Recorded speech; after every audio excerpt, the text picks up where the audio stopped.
Gotta get this bike off the kickstand. Keyless ignition, or keyless power. And this awesome 10.25 inch LED, LCD, TFT display. I'll have that on the screen for you. Somebody's smoking. Power on over here. And start your engines. Oh, that's a nice hum. Oh, I like that sound. That's a sound coming from a 1600 cc, 1600 plus cc, 6-cylinder inline oil-cooled engine. I cannot wait to ride this motorcycle. It's a bike that I've been waiting to ride for a while because, you know, when the BMW truck comes around, this isn't on my priority list, but having ridden most of the other models, or at least the ones that I want to ride, I find myself today on the K1600B. Now there are several iterations of the K1600, and this is the one that's available on the truck, so this is the one we're going to ride.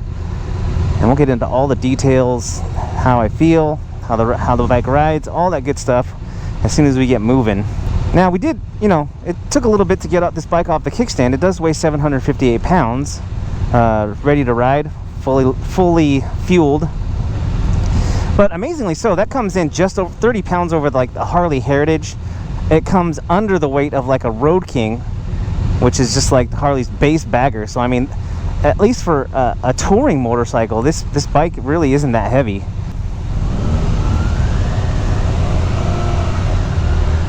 Yeah, so easy to ride. You know, I got this frame mounted fairing, so I got to get used to that. But so smooth, holy crap.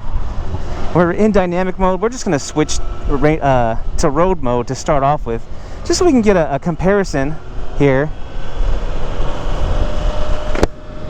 We've got a windshield that looks like it's adjustable. It looks like I can lower it just a bit if I wanted to, but we're just going to keep it where it is. We'll talk about buffeting if there's any, which I'm assuming that there will be.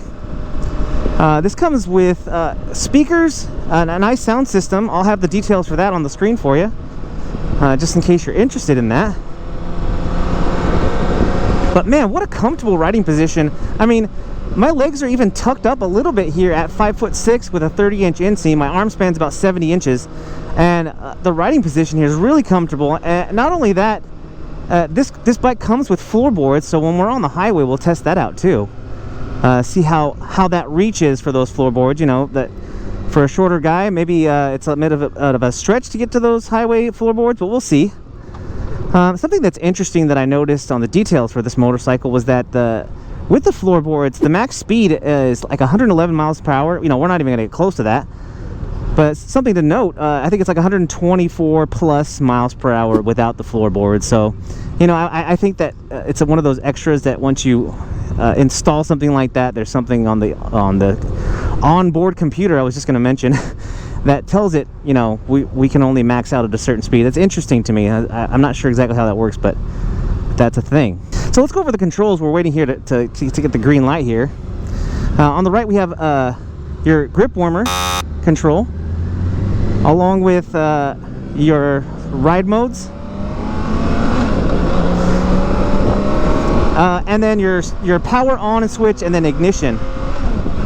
This bike does have shift assist. That's an option on this bike. Does not come standard with shift assist, although this bike has a ton of standard options, including ABS, all the safety features that you could ask for on a touring bike, as well as a lot of you know, little extras that you would expect to come on a bike that in the price range that this bike's in. I think it's sub 30,000, but it's over the 20 grand number.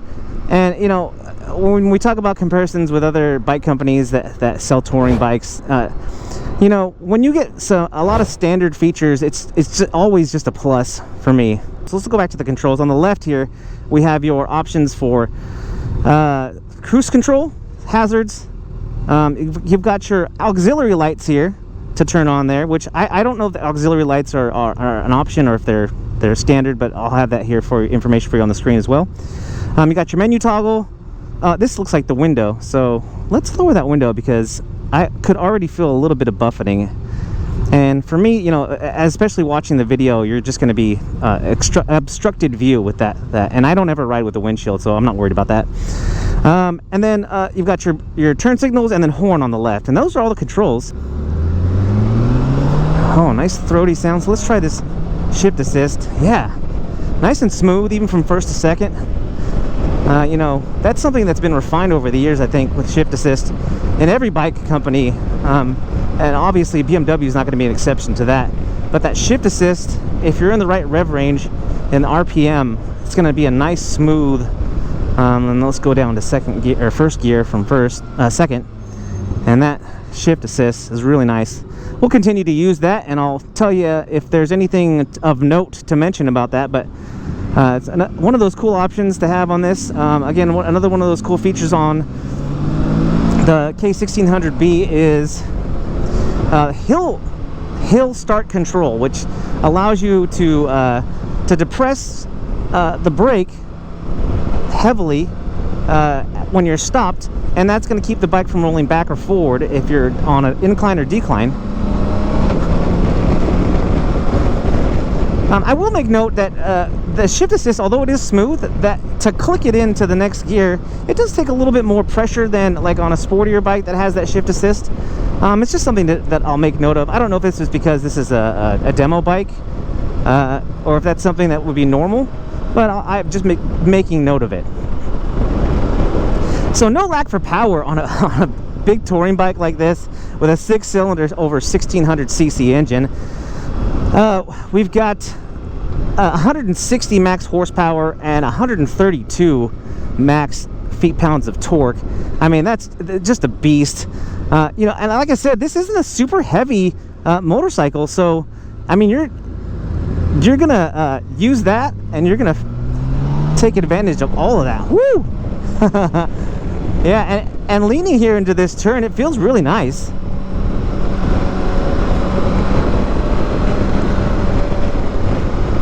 Yeah, no problems at all.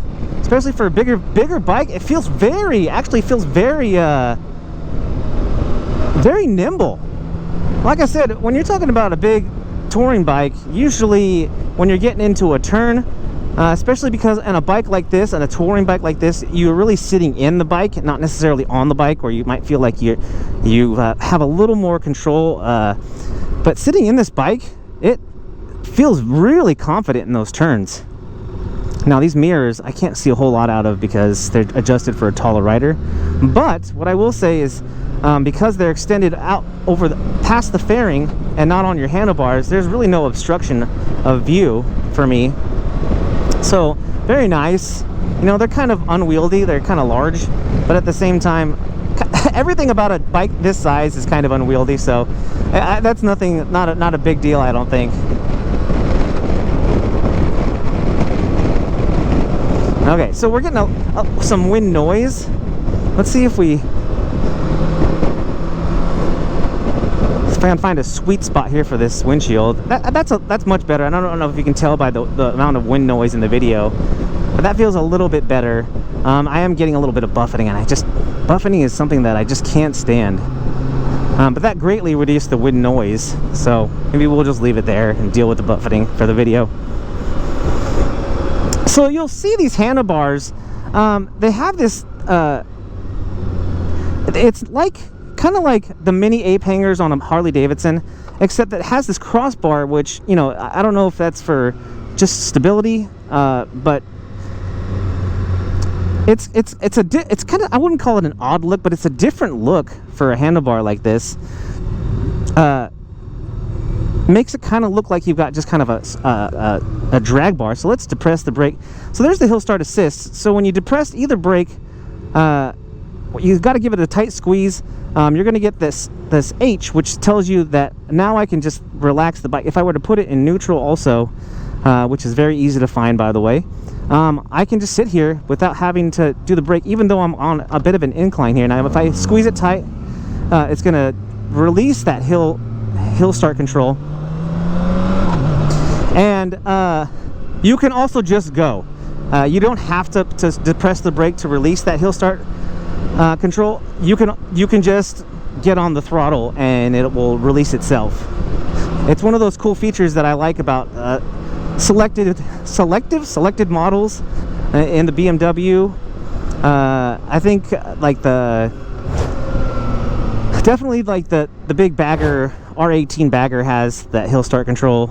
I want to say anything above like the R1250 has that hill start control.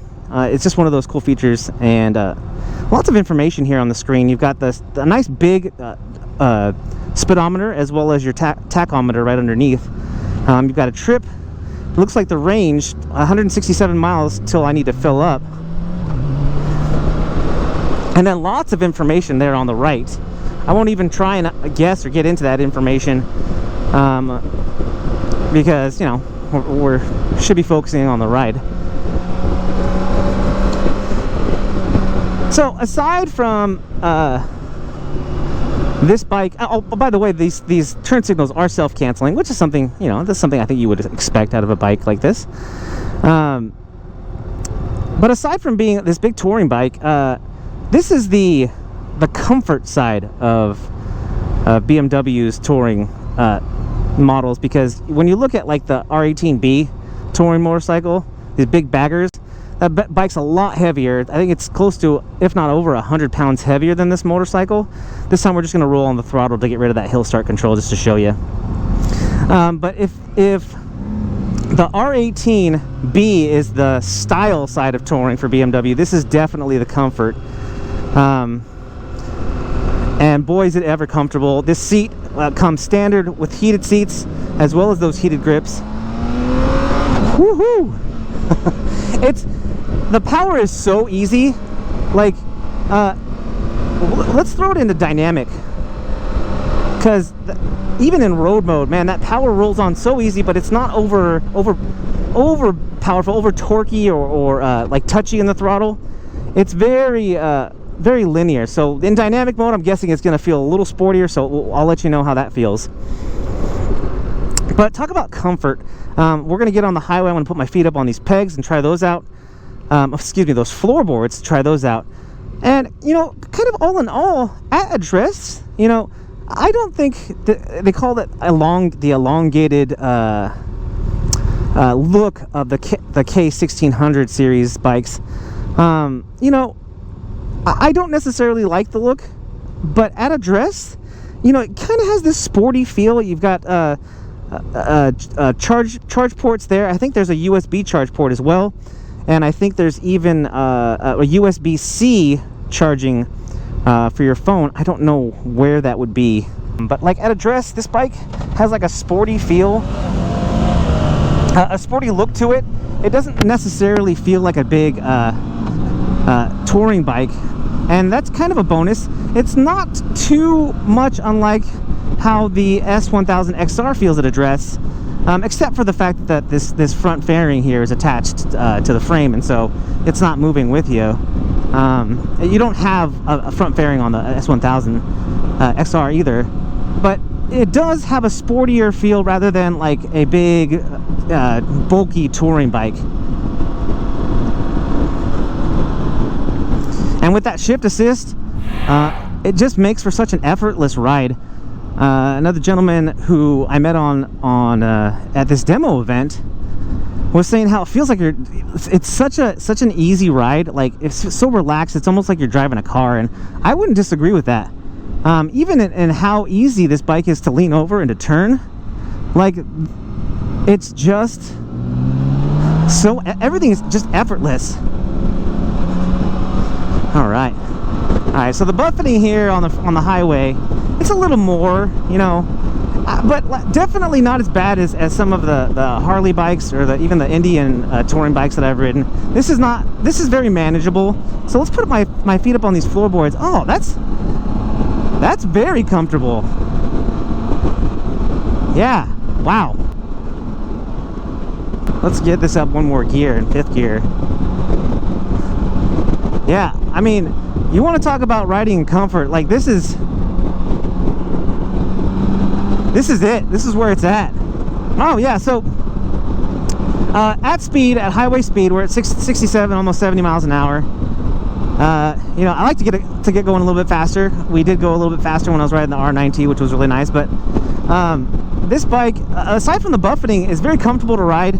You know, the minimization of the wind of hitting your legs because of the fairing on this motorcycle just makes it feel so nice. I mean, we're talking about riding in comfort, riding for long miles, hundreds of miles on a touring bike.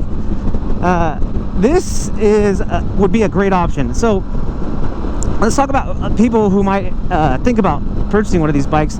If you're used to riding like a sport tour and you want something you can feel a little bit more comfortable in for longer distances, if you're graduating from like an S1000 XR to something like this, this is a bike you're going to consider. Oh man, we really slowed down to get back into this lane. So yeah, upgrading from like an S1000 XR, maybe you've purchased a big touring bagger and you just kind of you don't enjoy how heavy the bike is, and you know, maybe in slower speeds you feel uncomfortable with handling a bike like that. Again, this bike coming in at 758 pounds wet, like this is going to be a good option for you, as well as for a shorter rider where the seat height on this bike is 29.5 inches. I'm 5'6" with about a 30-inch inseam, and like there's nothing about this bike that feels overwhelming. You know, when I first got on like the Indian Challenger, or when I first got on the Harley-Davidson Road Glide, those bikes coming in at, you know, close to 900, if not over 900 pounds, like it's intimidating. But getting on this motorcycle, aside from the fact that it is so long, it feels so long, it doesn't feel all of that 750 pounds, except for when you're taking it off the kickstand. You will feel that weight. I mean, it's just the way that it's physics. But once you get it off the kickstand, it just feels almost nimble, especially for a bike this size. I would call this for a bike this size a nimble motorcycle. Test out this downshifting. Yeah, man, these highway floorboards. What's cool about this, and maybe if I had my feet up here for longer, is that kind of naturally your feet just go back to the pegs. They're both in a very natural spot, especially for someone my height. I'm guessing for maybe someone that's a little taller, it's going to be a little bit more difficult to find those pegs once you get off the highway floorboards. But it's for someone my dimensions, it's very nice. Oh, I pushed that clutch in. Let's just go down here. Yeah, that shift assist is really nice. All right, so let's take a look here. If you can see, I can get a full front pad of my shoe down on the ground. Again, even though this bike is a heavier bike at 758 pounds, it's not unwieldy, and it's not, I would say it's not hardly intimidating. Definitely, if this is a bike that you're considering graduating from, like I said, like a sport tourer, maybe you want something a little more comfortable that you can ride for longer distances, definitely consider the K1600. It comes in 3 different colors, but it also comes in a bunch of different like model options, where you're going to get like ones with a top bag. You're going to get options in different colors and different styles, all with the same 6-cylinder 1600 plus cc engine. Oh, and we got no flashing meters, so we can just get back on the highway. So we can really try and lean this over. Yeah, I mean, it's so easy to lean this bike over.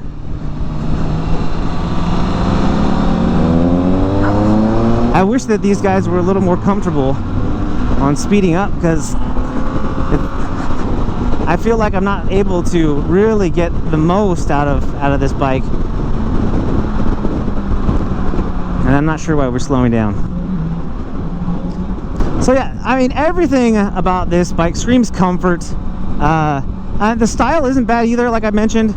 Everything is easy on this motorcycle. I wish that that smaller motorcycles for beginner riders made things as easy as these more expensive, more powerful, heavier motorcycles are. But it's just kind of the nature of it's almost like, you know, you made it. You've got enough experience, you know, you're comfortable enough with a bike that's this heavy that you can ride in this kind of comfort and this kind of luxury. And I'm thoroughly enjoying my time here on the K1600B. Now I've got my feet up here on the floorboards. Again, it's almost like this bike was made for someone my size. You know, if I scoot up in the seat here a little bit, it's even more comfortable. And when you get your legs up here on these highway floorboards, it's not the same as like if you're riding a big Harley tourer. Some of the Harley tours have big like fairing or big the guards for your legs to block the wind. But I know that I had highway pegs on a Harley that I had, and what happens is, because there's no wind guards, when you put your legs up, it kind of, your feet are kind of pushing against the wind. The wind is going up your pants, so you're kind of acting like your own parachute. And with these floorboards, when you put your feet forward, the wind is blocked, and it's just nice. But obviously you got double disc, twin disc front brakes, and the suspension here is really nice. I'll have both the brakes information for you on the screen as well as the suspension. I'm not even sure how popular the K1600 is. This was kind of just not a spur of the moment, but kind of one of those things where I saw that it was going to take a while for me to get on one of the bikes that I really wanted to ride. Plus, on this demo, there was no S1000R, which is what I really wanted to ride. So I thought, hey, let's ride the K1600. We've never ridden it before. It's something that's always kind of been like, someday I'm going to ride that bike, and here we are. But we are here at the end of the ride. And this is where I tell all of you, if you have any questions regarding the K1600B, make sure you leave those questions in the comments. I'll do my best to answer them. And if I can't answer them, I'll make sure that we find someone who can. So yeah, I guess, you know, if I was going to say some closing statements, which is something that I don't know why I just said that. But let's just wrap this test ride up by saying, the K1600B is a bike that I think, if you're looking for a touring bike to go like cross country on a long trip, and comfort and just an easy ride, as we're talking here as a similar bike rides by, and you're somebody about my size. I mean, even if you're you know 6 feet tall. See, if I sit up, I can get both feet flat on the ground if I sit up and don't slouch and scoot up in the seat. Both of my feet are flat on the ground, which is awesome. But yeah, so the K1600B is something that you I really think that should be under your consideration. I think it's a great bike. That I don't have any complaints about this bike. I mean, if I guess if I'm going to be nitpicky, I just don't. It's not a bike that catches my eye stylistic wise. And if I was going to go for a bike that I thought looked better, then definitely I would probably go for the R18B. But I mean, this bike is lighter, it's more nimble. I'm going to feel more confident on it. You know, if you're getting into some mountain twisties, I'm definitely going to feel better about riding a touring bike like this, rather than a big heavier bagger.